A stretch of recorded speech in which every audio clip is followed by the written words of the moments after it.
بسم اللہ الرحمن الرحیم۔ درود و سلام ہو محمد و آل محمد پر۔ اقصی اسلامک وائس کی طرف سے تمام مومنین و مومنات بہن بھائیوں کو سلام۔ یا علی علیہ السلام۔ ناظرین کرامی، آج کی اس ویڈیو میں ہم آپ کے ساتھ مولا امام سجاد علیہ السلام کی ولادت کے بارے میں آپ کو بتانے جا رہے ہیں، اور امید کرتے ہیں کہ آج کی ویڈیو آپ کو ضرور پسند آئے گی اور اسے آپ اپنے دوستوں میں بھی ضرور شیئر کریں گے۔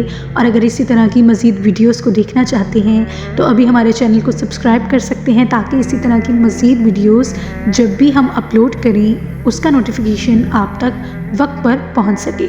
تو بغیر آپ کا وقت ضائع کیے بڑھتے ہیں آج مولا کی ظہور کی طرف۔ بن کے سجاوے کی زینت اے سجاد حسین، چومتی ہے جن کے قدموں کو عبادت کی جبین، زینت ہے عبادت کی ولی ابن ولی ہے، کوئی اور نہیں اپنے زمانے کا علی ہے، جب پیش خدا کوئی بھی فریاد کرے گا، مولا وہ دعاؤں کو تیری یاد کرے گا۔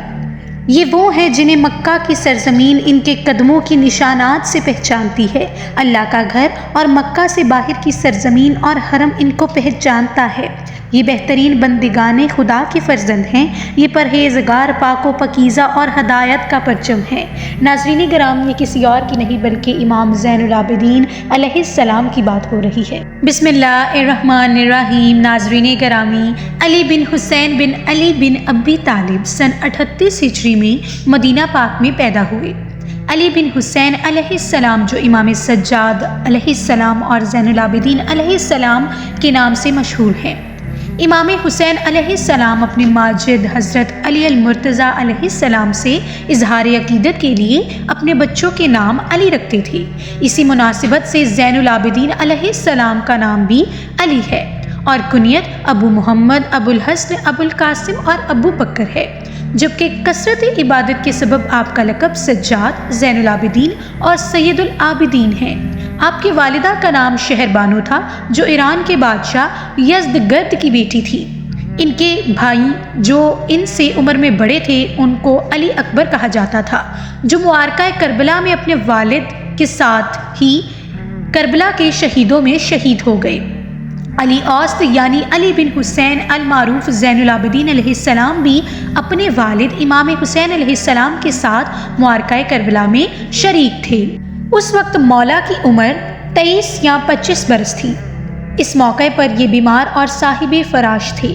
جب امام حسین علیہ السلام کو شہید کر دیا گیا تو شمر نے کہا کہ امام زین العابدین علیہ السلام کو بھی قتل کر دو۔ شمر کے ساتھیوں میں سے کسی نے کہا، سبحان اللہ، کیا تم ایسے جوان کو قتل کرنا چاہتے ہو جو بیمار ہے اور اس نے ہمارے خلاف جنگ میں شرکت بھی نہیں کی؟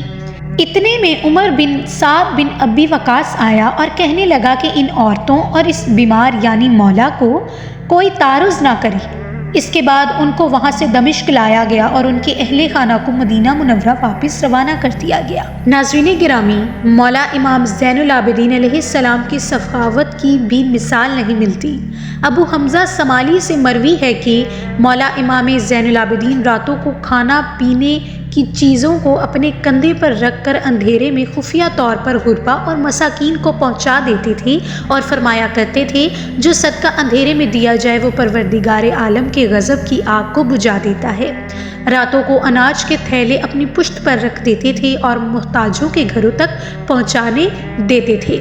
ان تھیلوں کو لادنے کی وجہ سے آپ کی پیٹھ پر نشان پڑ گئے تھے، اور جب آپ کا وصال ہوا تو آپ کو غسل دیتے ہوئے وہ نشانات آپ کے بدن پر دیکھے گئے۔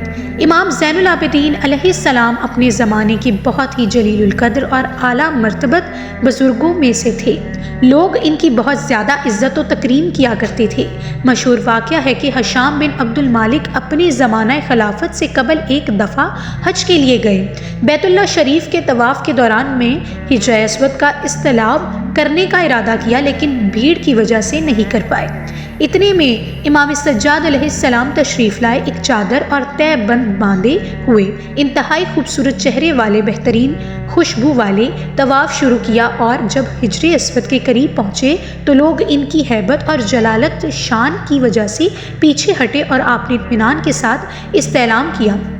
ہشام کو یہ بات اچھی نہیں لگی۔ اہل شام میں سے کسی نے کہا، یہ کون ہے جس کی ہیبت اور جلال نے لوگوں کو پیچھے ہٹنے پر مجبور کیا؟ ہشام نے یہ سوچ کر کہا اہل شام ان کی طرف مائل نہ ہو جائیں۔ کہا میں نہیں جانتا کہ یہ کون ہے۔ مشہور شاعر فرزدق قریب ہی کھڑا تھا، اس نے کہا میں انہیں جانتا ہوں۔ اس پر اس شامی نے کہا اے ابو فراس یہ کون ہے؟ اس وقت فرزدق نے زین العابدین علیہ السلام کی تعریف میں بہت سارے اشعار کہے، ان میں سے چند یہ ہیں۔ یہ وہ شخص ہیں کہ جس کے چلنے سے بتائے بیت اللہ اور حرم بھی جانتے ہیں۔ یہ حضرت فاطمہ کے فرزند ہیں، اگرچہ تم تجاہل سے کام لے رہے ہو، انہیں کہ دادا محمد رسول اللہ صلی اللہ علیہ وآلہ وسلم کے ذریعے انبیاء کا سلسلہ ختم کیا گیا ہے۔ حشام بن عبد المالک کو غصہ آیا، اس نے فرزدق کو قید کرنے کا حکم دیا۔ ان کو مکہ و مدینہ کے درمیان میں اسفان نامی جگہ میں قید کر دیا گیا۔ حضرت امام زین العابدین علیہ السلام کو پتہ چلا تو انہوں نے فرزدق کے پاس 12,000 دینار بھیجے اور کہا ابو فراس اگر ہمارے پاس اس سے زیادہ ہوتے تو ہم وہ بھی بھجوا دیتے۔ فرزدق نے یہ کہہ کر واپس کر دیا کہ اے رسول کے فرزند، میں نے جو کہا اللہ اور اس کے رسول کی خاطر کہا ہے اور میں اس پر کچھ کمانا نہیں چاہتا۔ حضرت زین العابدین نے یہ کہہ کر واپس بھجوا دیے کہ تمہارے اوپر جو میرا حق ہے اس کا واسطہ ہے کہ تم انہیں قبول کر لو، بے شک اللہ تیرے دل کے حال اور نیت کو جانتے ہیں۔ ناظرین گرامی، آپ کے ساتھ اب مولا کے کچھ اقوال شیئر کرنے جا رہے ہیں۔ وہ فرماتے ہیں کہ اجنبی وہ نہیں جو شام و یمن کے شہروں میں اجنبی ہو، اجنبی تو وہ ہے جس کے لیے قبر اور کفن اجنبی ہو۔ مولا نے ایک اور اقوال فرمایا کہ ہر مسافر کا حق ہے کہ مقیم لوگ اس کو جگہ اور سکونت میں حصہ دار بنائیں۔ مولا کا ایک اور اقوال ہے کہ تربیت اولاد تمہاری ذمہ داری ہے، اس فریضے کی بابت تم جواب دہ ہو، ان کی بہتر پرورش کرو، نیک آداب سکھاؤ، ان کو اللہ تبارک و تعالیٰ کی فرما برداری میں لاؤ، اس حوالے سے تم جزایا سزا پاؤ گے۔ اگر مولا کی پردے کی بات کی جائے تو مولا 25 محرم 95 ہجری میں آپ نے 57 برس کی عمر میں مدینہ منورہ میں وفات پائی اور اپنے چچا مولا امام حسن بن علی علیہ السلام کے پہلو میں جنت البقیع مدینہ المنورہ میں دفن ہوئے۔ آپ علیہ السلام کی اولاد میں حضرت امام محمد باقر علیہ السلام، حضرت عیسیٰ علیہ السلام، حضرت زید علیہ السلام معروف شخصیات ہیں۔ ناظرین گرامی، امید کرتی ہوں کہ آج کی ویڈیو میرے تمام ناظرین کے لیے ایک اسلامی اور اصلاحی ویڈیو ثابت ہوگی اور آپ اسے ضرور پسند کریں گے، تو آپ اسے ضرور لائک کر سکتی ہیں، اپنے دوستوں میں شیئر کر سکتی ہیں اور اسی طرح اقصی اسلامک وائس کو دیکھتے رہیے تاکہ آپ کے بچوں کو آپ کو کچھ نہ کچھ اسلام کی تعلیم حاصل ہوتی رہے۔ اور میرے لیے اگر آپ اس چینل کو سبسکرائب کریں گے تو یہی میرے لیے بہت بڑا ثواب ہوگا۔ امید کرتے ہیں آج کی ویڈیو آپ کو پسند آئی ہوگی۔ اقصی اسلامک وائس کو دیجیے اجازت۔ درود و سلام ہو محمد والی محمد پر۔